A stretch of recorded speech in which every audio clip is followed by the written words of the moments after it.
شہید ختم نبوت، شہید تحفظ ختم نبوت، جنگ یمامہ جس میں آپ کی شہادت ہوئی، اس کا کچھ پس منظر ارشاد فرمائیے اور آپ کی شہادت کا ذکر کیجیے۔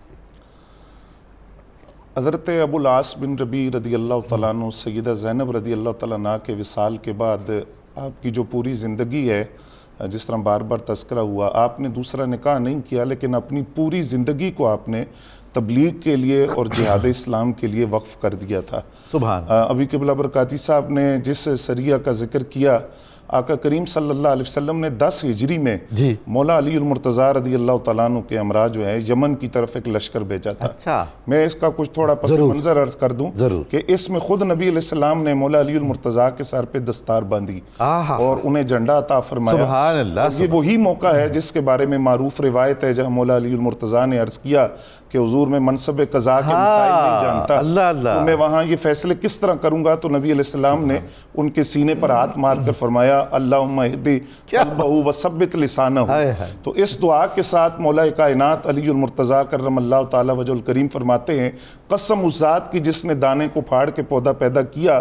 اس کے بعد مشکل سے مشکل مسئلہ آیا لیکن اس کے اندر مجھے حل کرنے میں کوئی دقت پیش نہیں آئی، یہاں تک کہ علی جن اقدانا کے لفظ آپ کا اعزاز بنے کہ اس امت کے سب سے بڑے قاضی مولا علی المرتضیٰ کی ذات ہے۔ آپ جب یمن کی طرف روانہ ہوئے تو 300 گھوڑ سوار آپ کے ساتھ بھیجے گئے۔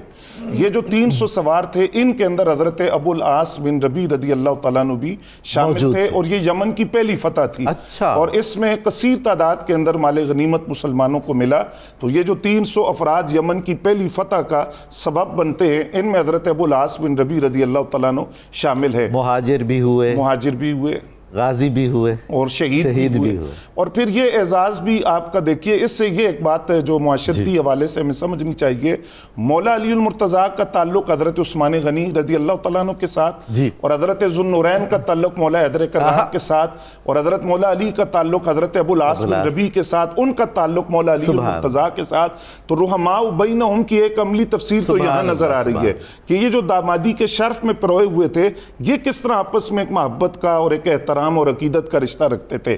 مولا علی المرتضیٰ رضی اللہ تعالیٰ عنہ جب یمن سے واپس آنے لگے تو آپ نے حضرت ابو العاص بن ربیع کو یمن کا عامل مقرر کیا۔ عامل سے مراد وہ نفوس قدسیہ ہیں جن کو مختلف علاقوں سے زکوٰۃ، صدقات اور عشر اکٹھا کرنے کے لیے اسلام کا نمائندہ بنا کر بھیجا جاتا تھا، اور یہ زکوٰۃ اور عشر اکٹھی کر کے بیت المال میں جمع کرواتے تھے۔ آج کی اصطلاح میں کلیکٹر کہتے ہیں۔ جی کلیکٹر، اور یعنی ایک عامل بننے کا اعزاز، اور عامل بننا یہ اعتماد تھا یعنی اس کی ذات پر، تو یہ اعزاز بھی آپ کے حصے میں ہے۔ اس کے بعد دور صدیقی رضی اللہ تعالیٰ عنہ تاجدار صداقت کے دور کے اندر، یعنی 12 ہجری کے اندر، جب تاریخ اسلام کا وہ مارکہ جو خالصتاً عقیدہ ختم نبوت کے تحفظ کے لیے لڑا گیا، اور محافظ اول بن کر حضرت صدیق اکبر رضی اللہ تعالیٰ عنہ کی ذات سامنے آتی ہے، اور آپ حالات دیکھیے کہ کہیں مانعین زکوٰۃ کا مسئلہ ہے، مرتدین کا فتنہ ہے، نبی علیہ السلام کی وصال اور جدائی کا غم بھی ہے۔ ان سارے حالات کے اندر آپ نے کس قدر اس کو لازم سمجھا، مقدم سمجھا۔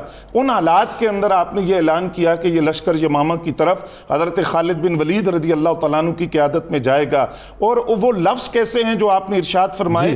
حضرت امیر المومنین کے لفظ آپ نے فرمایا کہ مدینہ طیبہ میں مجھے کوئی مرد نظر نہ آئے۔ بدری صحابہ جن کے لیے یہ فیصلہ ہو گیا تھا کہ یہ امت کے لیے تبرک ہیں، آج کے بعد ان کو کسی مہم میں نہیں بھیجا جائے گا، ان کو بھی آپ نے حکم دیا کہ اس میں آپ بھی جائیں گے کیونکہ یہ ختم نبوت کے تحفظ کا مسئلہ ہے۔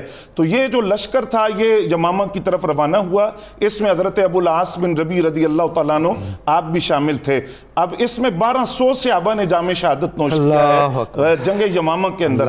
کہاں غزوات السرایا جو نبی علیہ السلام کی ظاہریات میں سارے لڑی گئی، ان میں ٹوٹل شہداء کی تعداد جب ہم دیکھتے ہیں تو وہ 259 ہے، 259 صحابہ شہید ہوئے سارے غزوات السرایا کے اندر، لیکن ایک جنگ یمامہ جو عقیدہ ختم نبوت کے تحفظ کے لیے لڑی گئی، اس کے اندر 1200 صحابہ اپنی جانوں کا نذرانہ پیش کرتے ہیں۔ یہ ہے کہ کفر و شرک نے بھی اس مسئلے پہ اپنا سارا زور لگایا، اور صحابہ کرام نے بھی اس قدر کثیر اپنی جانوں کا نذرانہ دے کر بتایا کہ امت اس مسئلے میں تحفظ سے کبھی غافل نہیں ہوگی، اپنے خون کا نذرانہ پیش کرے گی اور آخری سانس تک اس عقیدے کا تحفظ کرے گی۔ تو یہ 1200 صحابہ کے اندر کثیر تعداد حفاظ کی تھی جو قرآن مجید کے حافظ اور عالم تھے۔ جب یہ 1200 صحابہ شہید ہو گئے اور ان میں حضرت ابو العاص بن ربیع آپ بھی شہید ہوئے، تو پھر حضرت خالد بن ولید رضی اللہ تعالیٰ عنہ نے کثیر صحابہ کرام کے ساتھ آپ کی نماز جنازہ ادا کی اور میدان یمامہ ہی کے اندر آپ کی تدفین کی گئی.